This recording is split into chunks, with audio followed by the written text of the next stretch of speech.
Hi again and welcome back. It's Ryan Miller with Etna Interactive. We're going to talk this week about 10 great ways to grow your email marketing list.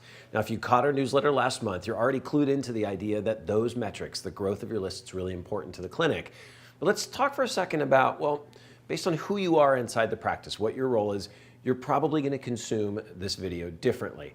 If you're a practice leader, the takeaway that we want you to have is that it matters that you're focused on ways to grow your list. If you're a marketing manager inside the clinic, you're going to watch a little bit farther and you're going to look at some specific ideas, 10 of them in particular, that you can use to help that list grow. Now, why do we care about list size? Well, it's really simple. The costs to distribute each email are roughly the same, whether you have 10 or 10,000 subscribers.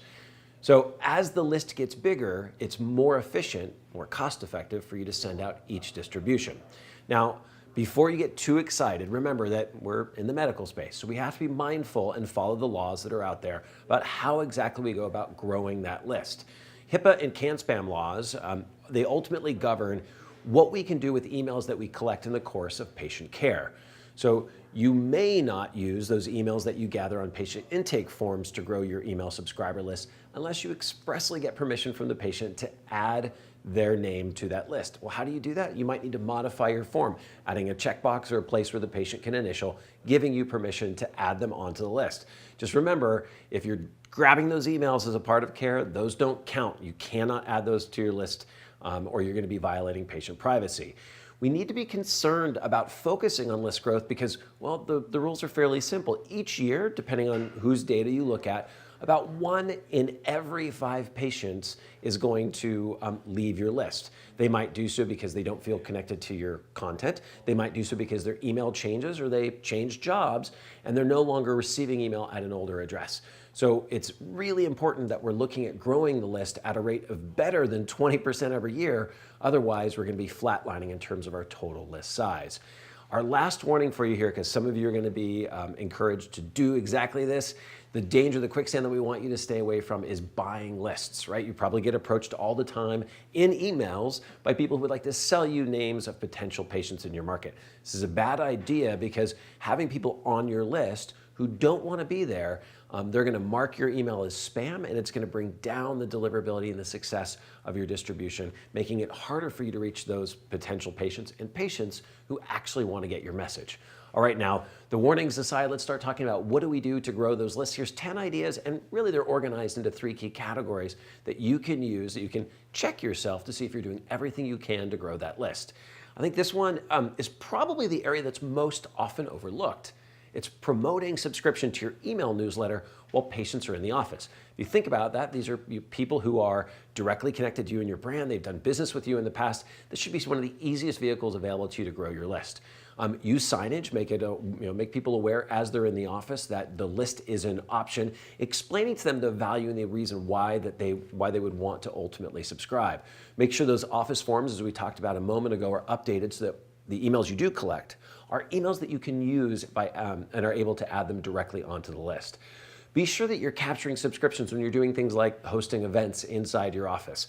Look for those opportunities to take activities in the real world and transform them into opportunities to grab new subscribers for online. And check your protocols. An interesting thing where we see practices fall down is they gather the names and then they forget to actually add them onto their lists. Adding them to practice management software may not be the same as getting them in your email marketing software, so make sure you have a process at the end of each business day to add people in a timely manner onto that list. Now, here's the thing, a little pro tip here. We see a lot of clinics that are really focused on using email marketing well, actually providing incentives either for their staff or more commonly for patients who subscribed that day while they're in the office. How would it work? Have someone subscribe, show you their phone that they've successfully been added, and they might earn something like an instant $25 off that day's treatment. Now, the next thing, and this is the one that we generally get right, especially for Etna clients because we take care of this for you, are subscribing those people directly on the site. Now, you would like to add a simple standalone form on each one of the pages of your site. It might be in the footer, it might manifest as a pop-up. In addition to that, we want to go the next step further and include an option to opt in. It's an opt-in, not an opt-out, to opt in on each one of the major forms on your site, like your contact form, your consultation request form. And we want to test those connections. I can't tell you how many times we've onboarded a new client, checked their forms only to learn that for years they had a checkbox on their form, but it never actually subscribed that person immediately onto their list. So we want to make sure that the forms you use on your website are actually connected to the software that you use to run your email marketing. Now, here's the pro tip.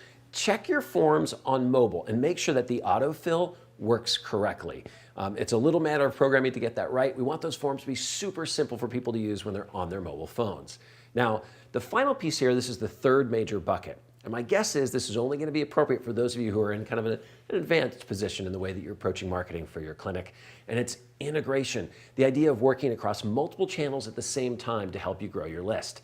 So encourage sharing, as an example, in every distribution that you send out, providing the tools and the incentives for people to forward those messages that you send out along to their friends. Look at using things like your pay-per-click advertising and your social media ads to run campaigns to directly promote list subscription.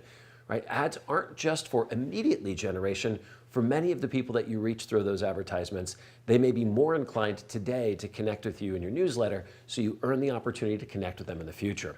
Now, consider cross-promoting your list on things like your email signature file, on your YouTube videos, and in your blog posts as well. Looking at each one of these channels where you're active online is a chance to talk about the value of joining you on your subscriber list. And of course, I think one of our favorite ideas is running a campaign with a downloadable resource like an ebook that patients will value, that's going to help them as a part of their journey, and at the same time offering a box that they can check in order to subscribe to your list. Contests as well are a major driver for interest among your target patient audience. Use that moment in time as you're running a contest to not just gain registrations, but also to gain subscriptions into that list. So the question I have for you right now is, how many new subscribers are you going to capture this year? Well, if you have any questions or ideas, be sure to share them at the bottom of the blog, and we'll see you in just about a month's time with our next newsletter.